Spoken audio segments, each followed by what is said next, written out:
Today we're taking a closer look at the latest coffee brewing innovation from Norway, the SteepShot coffee brewer.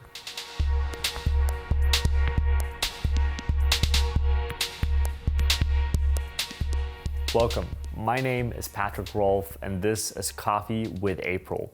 For this video, we're gonna explore what for us is a new brewing device, and this is always really exciting. Now, we found this through Tim Mendebo.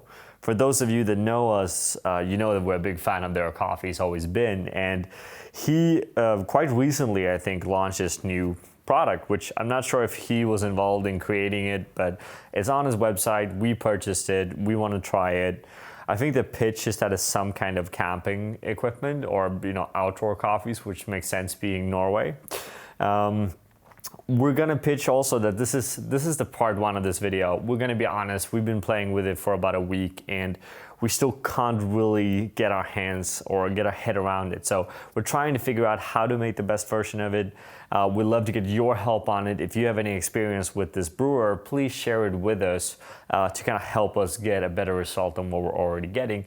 We should say we're also using our Patreon account to do some behind the scenes, more experimental videos with this brewer. So if you want more content and see our kind of trial and errors with it, then tune in on our Patreon. Now, just to take a closer look on what we have here, we have a few different details. One of the interesting things is that the brewer is basically using AeroPress filters. And this can be both metal filters and paper filters. I think Tim is recommending metal filters. Usually here at April, we prefer paper filters, so that's what we're using here now. And yeah, we have a bit of a trick. It's a kind of a few small, it's a simple setup, but it's still a few things to kind of consider.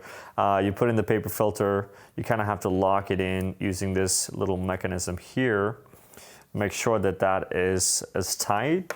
Then we need to screw this on, which we're gonna use to kind of open up the brew.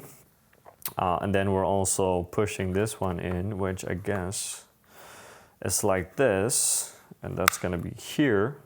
That clicks in, and then we're kind of ready to go, right? So we actually haven't pre-wet the filter. We tried some when we did, we tried some when we didn't. Can't really find a noticeable difference. So it kind of goes without saying that we prefer the simpler, not pre-wetting the filter, overdoing it if it doesn't display a difference in the cup. Now, when it comes to brewing, what we do here is that we use 13 grams of Sebde, natural processed Ethiopian coffee. And we're gonna use a total of 200 grams of water. Now, there's a few different recommendations in terms of recipes from Tim Mendebo. He also has his own videos on this.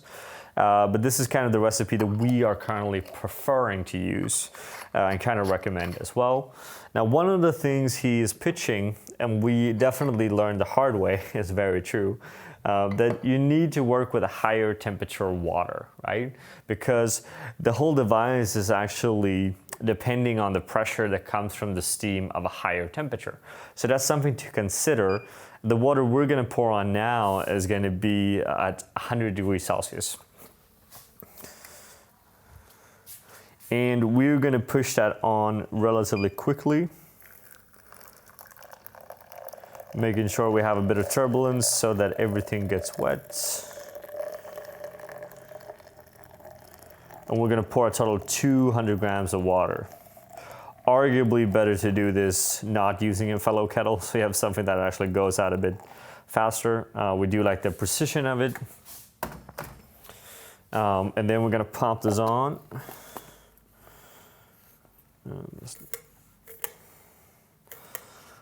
Like this, make sure it's really tight. We're gonna leave it there and we're gonna leave it for 1 minute and 20 seconds in total after pouring.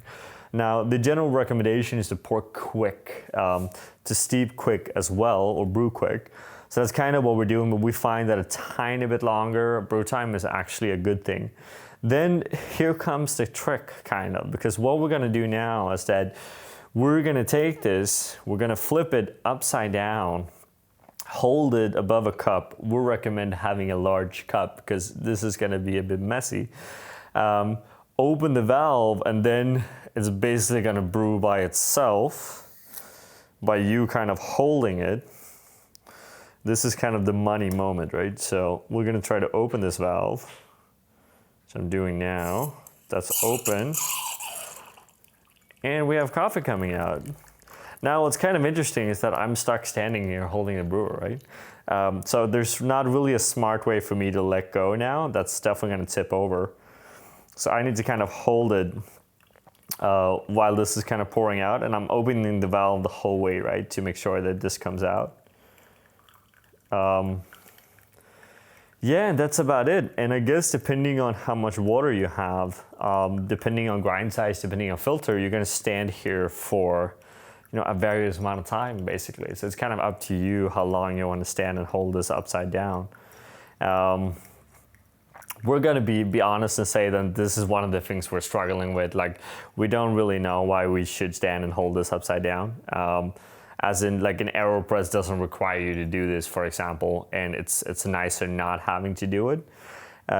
We've also found in our test, which you can see on Patreon again, that every once in a while, this, especially the opening mechanism, doesn't always work. So we're gonna close that down, and then we're done. Here we have like a finished brewed cup of coffee, right? So in terms of cup profile, which in the end is going to be the most important one, and we're going to make a bit of a comparison with the AeroPress, since that's kind of the brew method that we see is the closest. Not saying they're trying to make the same cup of coffee, but still there's some kind of connection there, right? So what we have here is a cup of coffee that so far has actually been tasting kind of a lot like a batch brew, as in you get these kind of thermos taste to it. And this is one of the things that we would love to hear your thoughts on, because we can't really make a brew that doesn't have this slightly kind of metallic tone to it. And again, this is still using a paper filter. So we're really curious to kind of know what you're up to with this brewer. Do you have any recommendations for us? And we're gonna come back, we're gonna get better on using this, and we're gonna give you a part 2 where we have kind of figured out exactly how to use it. And so far, we have pretty mixed feelings to it, right? We don't hate it, we don't love it, it's somewhere in between. Would it replace our AeroPress? Probably not. But again, we're just getting started. We think we can do this better, and we want your help. And we're launching a lot more videos about it on Patreon, so make sure you sign up for that. With that, we want to thank you guys for watching. As always, if you have any comments on this, and I assume you do, then please write them down below. With that, have a good day. Thank you for watching, and a special thank you to all of our Patreon supporters. These are the people that allow us to do what we do best and give you continuous content. If you want to be one of our supporters, please follow the link in the video. Thank you again for your support.